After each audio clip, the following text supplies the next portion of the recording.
नमस्कार, ये आकाशवाणी पटना है। अब आप राकेश कुमार सिंह से प्रादेशिक समाचार सुनिए। रेल मंत्री अश्विनी वैष्णव ने आज रेलवे संशोधन विधेयक 2024 लोकसभा में पेश किया।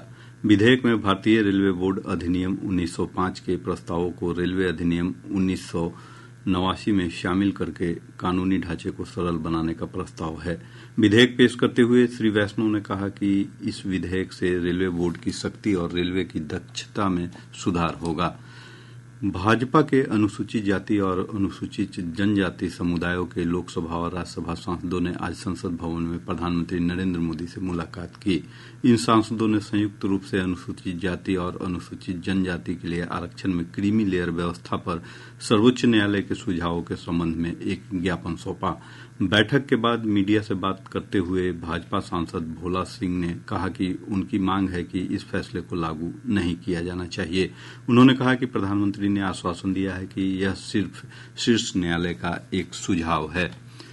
देशभक्ति की भावना को बढ़ावा देने के लिए देश में हर घर तिरंगा अभियान आज से 15 अगस्त तक चलाया जाएगा। केंद्रीय संस्कृति और पर्यटन मंत्री गजेंद्र सिंह शेखावत ने लोगों से अनुरोध किया कि वे घर पर तिरंगा फहराएं और तिरंगे के साथ सेल्फी लेकर हर घर तिरंगा वेबसाइट पर अपलोड करें। इस दौरान देश भर में 200 से अधिक सांस्कृतिक कार्यक्रमों का आयोजन किया जाएगा और 13 अगस्त को संसद सदस्य और मंत्री तिरंगा बाइक रैली निकालेंगे। हर घर तिरंगा अभियान वर्ष 2022 में शुरू किया गया था। प्रदेश के विभिन्न भागों में हो रही वर्षा के कारण नदियों के जलस्तर में हुई वृद्धि है।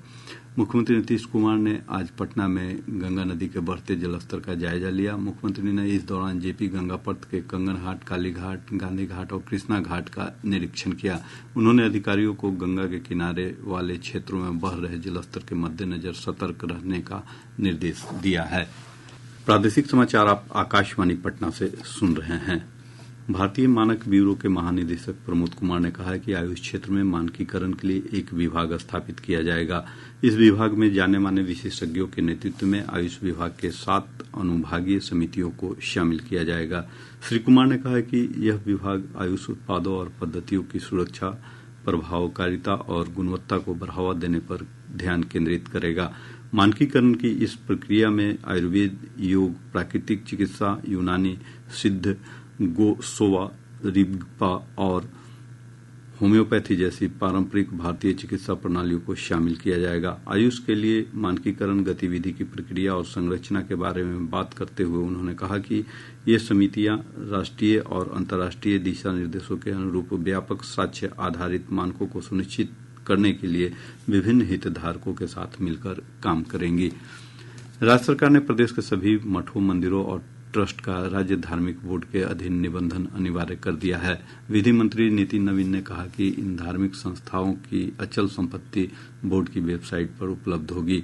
विधि मंत्री ने सभी जिलाधिकारियों को निबंधन का कार्य प्राथमिकता के आधार पर करने का निर्देश दिया है। मानसून की सक्रियता से प्रदेश के विभिन्न भागों में बारिश का सिलसिला जारी है। मौसम विभाग से प्राप्त जानकारी के अनुसार पिछले 24 घंटों के दौरान नालंदा के नगरनौसा में सबसे अधिक 96.4 मिलीमीटर बारिश दर्ज की गई है। वहीं नालंदा के चंडी में 83.2, किशनगंज के गलगलिया में 80.4 और पटना के दानापुर में 72 मिलीमीटर बारिश रिकॉर्ड की गई। मौसम पूर्वानुमान में कहा गया कि अगले 5 दिनों तक राज्य में मानसून सक्रिय रहेगा। साथ ही अगले 24 घंटों के दौरान राज्य में अधिकतर भागों में हल्की से मध्यम बारिश और 1 से 2 स्थानों पर भारी बारिश की संभावना है। इसके साथ ही आकाशवाणी पटना से प्रसारित प्रादेशिक समाचार का ये अंक समाप्त हुआ।